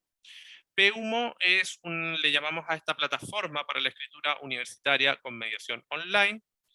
Para los más imaginativos, ahí el logo, ¿cierto?, representa un árbol con un fruto que es la valla del PEUMO, y que en definitiva nos permite poder apoyar a los estudiantes en los procesos de escritura. Esta es la página de PEUMO, redilegra.com/PEUMO, ustedes pueden ingresar, es gratis, está disponible para todo aquel que tenga internet. Y hay una explicación inicial acá, un tour que lo puedan revisar. Cuando uno empieza a trabajar con Peumo, le pide que suba un texto. ¿Cierto? Yo puedo ir ahí. Y aquí se despliega, ¿cierto? Yo no he puesto el texto, lo voy a mostrar en otro. Se despliega los tipos de análisis. Nosotros detectamos que estos eran los problemas más frecuentes, más comunes en la escritura de informes, de los distintos tipos de informes en eléctrica, electrónica e informática. Tenían problemas con el uso de los gerundios, que hacían oraciones muy pequeñas, cortadas, que no se entendían bien, párrafos, a veces, sobre todo los micropárrafos, una oración que es un párrafo, lo cual no es muy bueno. No siempre usaban primera y segunda persona, pero es un caso recurrente que confundan, ¿no?, la tercera persona con el impersonal y a veces ponen la primera persona. El uso de la voz pasiva, porque sabemos que hay variación en la disciplina o en las disciplinas hoy en día, se prefiere más la activa que la pasiva, entonces pusimos ahí una herramienta que las detectara. Los conectores, que siempre es un problema, no solo en ingeniería, sino que en todas las disciplinas, el uso de los distintos marcadores discursivos, conectores, etcétera, que son estas guías lingüísticas para el pensamiento, ¿no? Cómo tenemos que interpretar la información que tenemos allí. Unas medidas de complejidad, es decir, qué tan compleja es la oración. A veces hay oraciones muy, muy complejas que no las entiende ni el mismo estudiante que las escribió después, ¿ya? Y que tienen que ver con sobre todo en este caso, es con la mayor cantidad de palabras antes del verbo conjugado, es decir, una complejidad de sujeto, llamamos eso. Lecturabilidad son medidas estándar para saber si el párrafo que está escribiendo es posible ser leído por una persona con estudios básicos, secundarios, universitarios o especializados. Y los propósitos comunicativos, y aquí entra el machine learning sobre todo, porque le enseñamos a la máquina a reconocer si una oración era más probablemente de la introducción, del desarrollo, de la conclusión, y que la marcara, ¿ya? Entonces así el estudiante tenía una guía de cómo poder reescribir su texto si era necesario. Aquí yo subí un texto, una experiencia práctica, ¿cierto? Circuitos resistivos lineales y no lineales. Bueno, la velocidad de subida no es lenta, la verdad es bastante rápida, pero preferí tenerlo aquí listo, porque sabía que iba a estar atrasado. Acá encuentro 5 gerundios, y cuando hablamos de gerundio específico no quiere decir que no se usen los gerundios, sino que cuando se usan demasiado en un mismo párrafo, como es el caso acá, tenemos problemas, ¿no? Por ejemplo, no permite el flujo de corriente siendo así 0, siguiendo con la actividad, ya era momento, continuando con el potenciómetro, etcétera, etcétera. Entonces hay una reiteración innecesaria de los gerundios. Normalmente los gerundios pueden ser reemplazados por un punto, o por un marcador discursivo, ¿cierto?, para segmentar las ideas. También tenemos la extensión de las oraciones. Hay 16 oraciones muy extensas. Le dice que, bueno, que las revise, que las acorte un poco. Normalmente en ingeniería en general se permite entre 18 y 32 palabras. No es que se permita, se usan. ¿Ya? O también hay muchas breves, ¿no?, que son más bien encabezados, listados. No necesariamente tiene que corregirlas porque ahí está bien, pero quizás aquí no está tan bien. ¿Ya? Está siguiendo con la actividad, ya era momento de utilizar el potenciómetro. En primer lugar, a lo mejor eso tendría que haberlo escrito de otra manera. También los párrafos, me dice qué párrafos son breves, qué párrafos son extensos. Me dice que hay algunos. Esto, si se fijan acá, pareciera que es largo, pero en realidad son 2 oraciones nomás. Entonces es un párrafo breve, porque tiene solo 2 oraciones. Lo que pasa es que en términos de oraciones están muy extensas. Entonces ahí hay una diferencia entre cómo entendemos el párrafo y cómo entendemos la oración para la mejor comprensión de esa información. Bueno, no hay primera ni segunda, detecta la voz pasiva, es conectada, está diseñado, entonces ahí puede revisar si corresponde su uso o no. Esta herramienta no necesariamente le dice lo que está malo, sino le señaliza donde hay un posible problema. Están los conectores, le dice que hay 8 conectores repetidos, entonces aquí podría tener una mayor variación de conectores. O sea, el ya que, para qué, puesto que. Entonces le dice, bueno, vamos a ver la retroalimentación y les da acá un pequeño informativo de cómo son los conectores y qué opciones tiene de conectores. Está demorando, no debiera demorarse tanto. Va a aparecer acá, ¿cierto?, una presentación donde dice los conectores son textuales, ¿cierto?, para qué sirven, los tipos, por ejemplo, los de adición, y les va a dar ejemplos de conectores de adición. Es decir, cuando quiero agregar una idea, no solamente puedo decir además, sino que también puedo decir más aún, por otro lado, sí mismo, etcétera, etcétera. Entonces hay variación. Eso le ayuda a que el estilo sea más fluido también y que adireccionen mejor las inferencias de su lector. Los de causa, ¿no?, a causa de, dado que, teniendo que, en cuenta que, etcétera. Y ahí con todos los posibles marcadores y conectores que hay. En complejidad, dice que no hay problema con la complejidad. En lecturabilidad, aquí nos presenta un set, ¿cierto?, por cada párrafo, y nos dice que hay 5 párrafos donde la lecturabilidad es difícil, 6 que es algo difícil, 6 que es normal, 5 que es fácil y 5 que es muy fácil. Entonces, ¿cuál es el tema acá? Es que si estamos hablando de un informe técnico especializado, en realidad debiera concentrarse más bien en lecturabilidad difícil y algo difícil más que la normal o la fácil, ¿no? Entonces ahí lo invita a revisar. Y luego, si lo que está planteando es una oración que se parece más a las oraciones que se usan en la introducción, o en el desarrollo, o en los resultados, o en la conclusión. Si bien hemos entrenado múltiples algoritmos de clasificación automatizada, no tenemos tampoco estoy tan convencido todavía sobre pero estamos trabajando para que esto esté mejore, ¿no? Si se fijan, me dice que actividad es parte del desarrollo y eso es bueno, pero me dice que todo esto que está acá es resultado y probablemente no lo es porque hay una sección de resultados que está más allá. Y esta otra cosa que es interesante que nosotros no alcanzamos a abordarla, que son la semiosis, ¿cierto?, multimodal, es decir, cómo se presenta la información en tablas, en gráficos, etcétera, que hasta este momento todavía no lo hemos trabajado, pero ya tenemos ahí algunos proyectos para avanzar en eso. Aparte de eso, tenemos un conjunto de cápsulas informativas que le van dando pequeñas explicaciones de cómo es escribir en ingeniería, de cómo se escribe el informe de laboratorio, el informe de caso, el trabajo final de grado, el informe de proyecto de título. Entonces puede escuchar las cápsulas y después volver a revisar su texto si está cumpliendo con esas características o no. Aparte de un tour virtual de cómo usar la herramienta.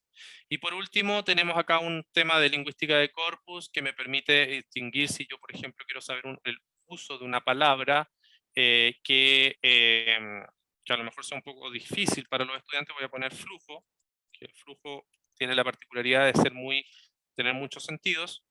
Lo puedo evaluar cómo se usa en español en general.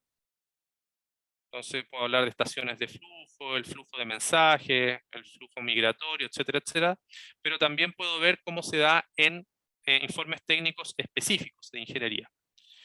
Entonces hablamos flujo de energía, flujo de caja, flujo solar, flujo de corte eléctrico, flujo de potencia, etcétera. Entonces el contexto me va a permitir otras posibilidades que vayan asociadas a la palabra flujo. Y así con cualquier término más especializado de la disciplina. Para cerrar, ¿cierto?, lo que hicimos con esta herramienta también fue un pequeño piloteo. No fueron tantos los estudiantes que tuvimos a disposición, así que vamos a repetir este piloteo. Pero en general le hicimos un taller contándoles más o menos lo mismo que ustedes ahora, y les pasamos una introducción. Ellos nos entregaron unas instrucciones que habían escrito, les enseñamos a la herramienta, corrigieron las instrucciones con la herramienta, y en general casi todos consideraron que la herramienta es útil, tanto mucho como muchísimo, que la retroalimentación entregada permitía mejorar la escritura, tanto mucho como muchísimo, y que casi a todos, ¿cierto?, encontró que era muy bueno para mejorar la redacción y que les pareció bastante útil, pero bueno, ahí habían un ligeros problemas, sobre todo en el tema de la carga y en algunas cosas que se queda pegado. Pero funcionó. Ahora eso lo evaluamos a través de los profesores que evaluaron si es que en realidad había mejorado, más allá de la percepción del estudiante. Encontramos que mejoraron en el cumplimiento de propósitos comunicativos, perdón, en la relevancia temática y el uso de vocabulario, y que en aspectos como cohesión, uso de voz pasiva, uso de la persona discursiva, uso de gerundio, mejoraron, pero tampoco tanto, no había una diferencia muy drástica en ello. Y desde el punto de vista más lingüístico, desde el punto de vista del tipo de construcciones léxico-gramaticales que utilizaban, vimos que las instrucciones presentaban menos palabras y tipos de palabras, que había menos oraciones y párrafos, o sea, redujeron información. Y eso es importante porque lo que vimos es que aprendieron a condensar mejor las ideas y expresarlas de una manera más adecuada.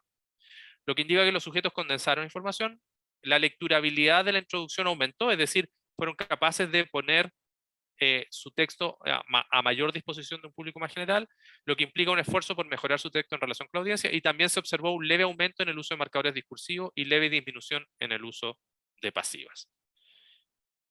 Esto lo vamos a presentar ahora en el Congreso de la Sociedad Chilena de Educación en Ingeniería la próxima semana, así que esperemos que tenga buena recepción. Por último, y aquí sí ya termino, y ya sé que estoy muy pasado, pero en definitiva decirles que el estudio de los géneros académicos, primero hay que considerar esta diferencia entre los expertos y los epistémicos, depende de lo que queremos analizar, pero en mi caso siempre lo hemos hecho desde la perspectiva del análisis del género y el análisis de corpus, para identificar patrones retóricos y patrones léxico-gramaticales que nos permitan investigar los distintos géneros, pero con un propósito particular, y es que es llevarlos a una enseñanza explícita. En la medida que puedo explicitar de buena manera, lo que estoy haciendo, por otro lado, es democratizar el conocimiento para que no haya información oculta, en definitiva, para los estudiantes, cosa que ellos puedan responder de mejor manera a las tareas que se les piden. ¿Ya? Y de eso se trata, en definitiva, la pedagogía basada en el género, ¿no? Y para poder apoyar estos procesos de aprendizaje con pedagogía basada en el género, nos hemos dedicado al desarrollo de aplicaciones computacionales y de una didáctica de la escritura en español en particular, porque sobre todo en español hay muy poco de esto en desarrollo. Y nada de esto sería posible, ¿cierto? Pero claro, la pandemia nos enseñó que hay muchas cosas que hoy en día son posibles, que antes pensábamos que no lo eran, aunque Hanna-Barbera eran unos adelantados y nos decían que sí iba a ser posible en el futuro tener clases online, videollamadas, trabajo en casa, etc. Y nosotros hemos podido probar con estas investigaciones que es posible hacer trabajo interdisciplinar desde la lingüística del texto, el corpus, mezclar todas estas líneas de investigación para ayudar en los problemas específicos de alfabetización académica que nos interesa. Y destaco aquí toda la colaboración, ayuda de un amplio equipo humano, tanto de estudiantes de pregrado, de magíster y doctorado, que han ayudado en estas investigaciones. Y muchas gracias. Y perdón por el extenso de la presentación. Tenemos tiempo para algunas preguntas, ¿no? Sí, tenemos. Mira, hay una pregunta que está en el chat relacionada de Dani Spin, relacionada con Machine Learning. Dice, ¿qué métodos se ocupan para definir las labels para entrenar los algoritmos de Machine Learning para clasificación? Ya, nosotros para los labels, me imagino que te refieres a las clases, ¿no? Cómo etiquetamos las clases. En nuestro caso, las clases están predefinidas por el análisis lingüístico de interpares. O sea, nosotros decimos esta clase corresponde a, por ejemplo, el propósito tanto, ¿ya? O el género tanto, si es que queremos distinguir entre géneros. O si son verdaderos o falsos, o si está bien escrito o mal escrito, o si es de buena calidad o mala calidad. Esos son los labels. Y a partir de ahí lo que hacemos es levantar características, y eso lo hacemos de manera automatizada. Y para eso usamos distintos algoritmos. Por ejemplo, los algoritmos usamos siempre para el análisis de los textos lo que llamamos los etiquetadores morfosintácticos. Los etiquetadores morfosintácticos permiten automáticamente asignarle una categoría, una clase, no una clase, una etiqueta, a cada palabra y la función que tiene esa palabra.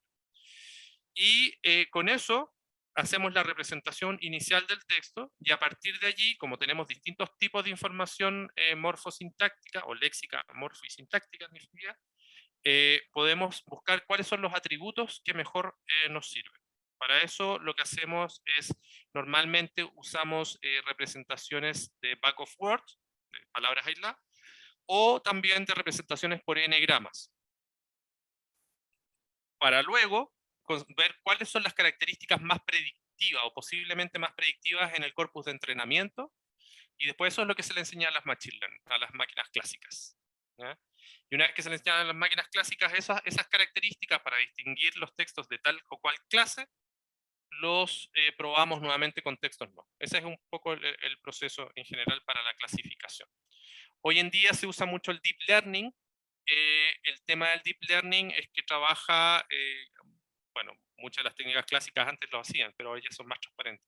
El deep learning es más bien de caja negra, ¿no? Es más difícil saber lo que está haciendo el transformer para poder tomar las decisiones que va tomando de capa a capa.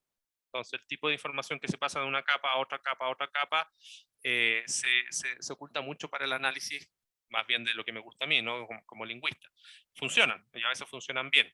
Tengo un artículo ahí 2021 en que comparo las máquinas clásicas y deep learning, y en realidad el deep learning sirve, interesantemente sirve para distinguir mejor las movidas de la introducción que de las otras macromovidas. Y eso es interesante porque también yo lo asocio directamente con que la introducción nuevamente es un propósito retórico muy clásico de decir lo que se va a hacer en el texto, no es la investigación misma. En cambio, las máquinas clásicas, cuando hay un léxico mucho más estandarizado, hay una forma más particular de de entregar el conocimiento, tienden a funcionar mejor para clasificar. Pero eso es materia de investigación, estamos todavía investigando en eso.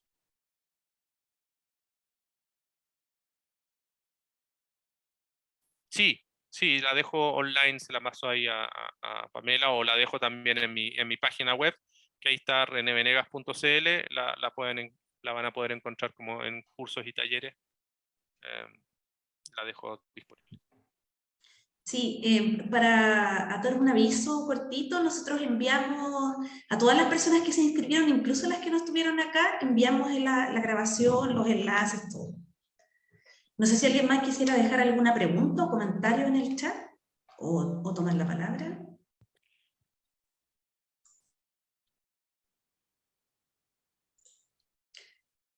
Vamos a esperar un poquito. Les agradecemos de todas maneras el tiempo a todos. Entiendo Y que especialmente es a mucha René. información. Sí. Sí, Mucha René. información. Ah, perdón, dale. Sí, no, quería darte las gracias por mostrar de manera tan sintética, porque de verdad que es mucha investigación la que tú compartiste con nosotros, entendiendo que hay muchísimo trabajo detrás de todo esto, agradecerte el tiempo de la exposición y del trabajo, sí, y por compartir las herramientas. Yo comparto ahí con Paulina que eso de verdad que es muy, muy, muy valioso.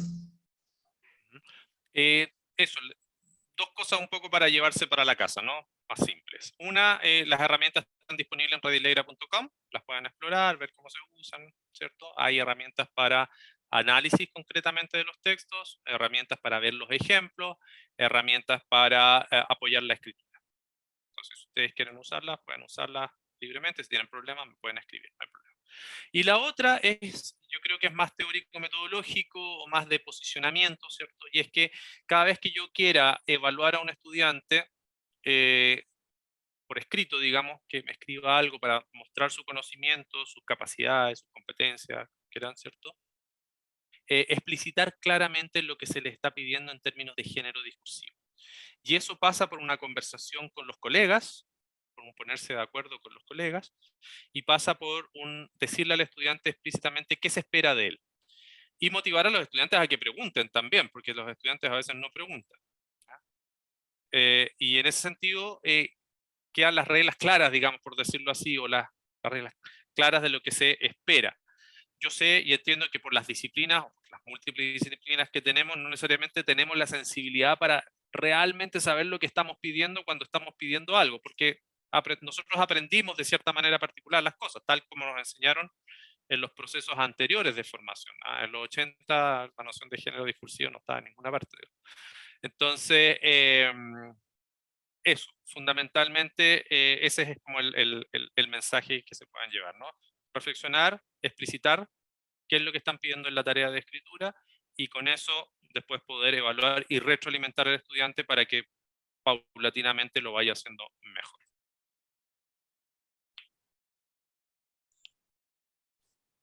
Dani.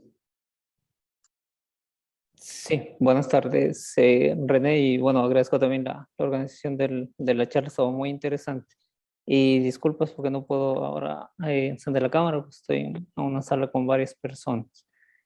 Tenía una duda respecto de las herramientas que, bueno, yo vengo del área de la ingeniería, entonces para mí todavía es un poquito complejo también toda esta parte de la escritura.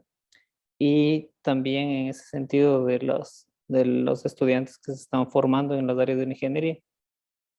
Entonces quisiera saber como desde la universidad qué tipo de apoyo o herramientas se tendrían los estudiantes como para apoyarles justamente a desarrollar todas estas habilidades de escritura para que ya, o sea, llegando a su etapa de memoria o de tesis de posgrado, tengan un poco más de herramientas como para enfrentar ese desafío.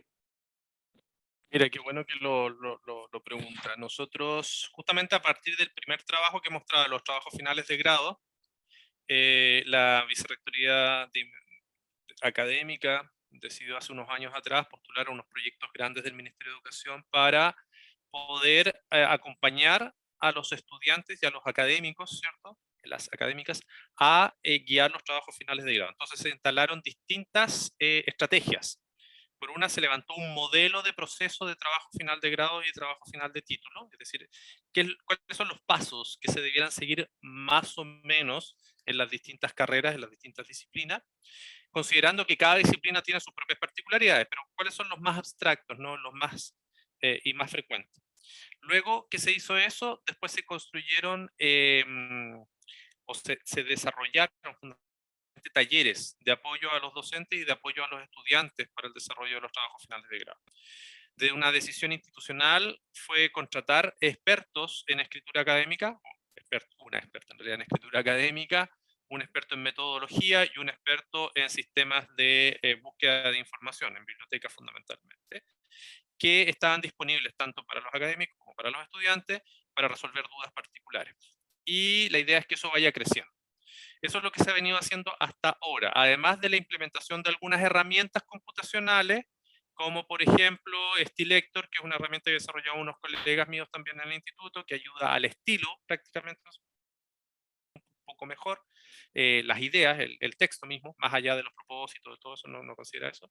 O Arttext, por ejemplo, que te la recomiendo también, que es una herramienta que se focaliza en acompañar la escritura de distintos géneros, pero en particular del trabajo final de grado también, considerando las particularidades del trabajo final de grado en España, ¿ya? Yo colaboro con ellos y hemos colaborado en varias cosas, digamos, en esta misma línea.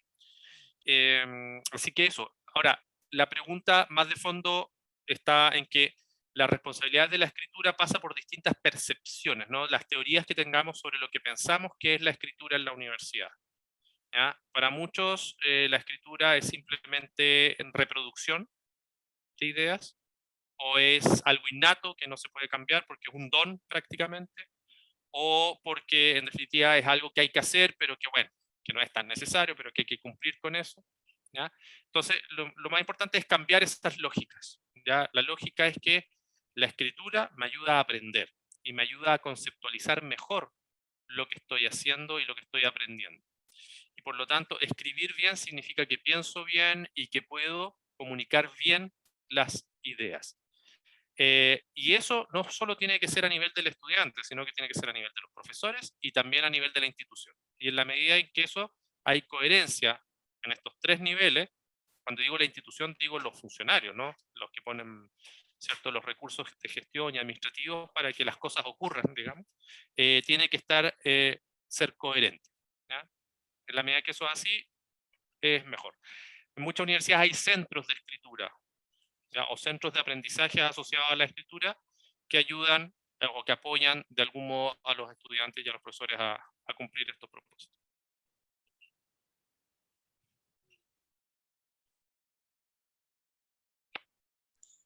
Bueno, yo quisiera agregar que en ese sentido, bueno, esta charla es parte de esa iniciativa de, en el fondo, extender la invitación a esta reflexión a la comunidad académica.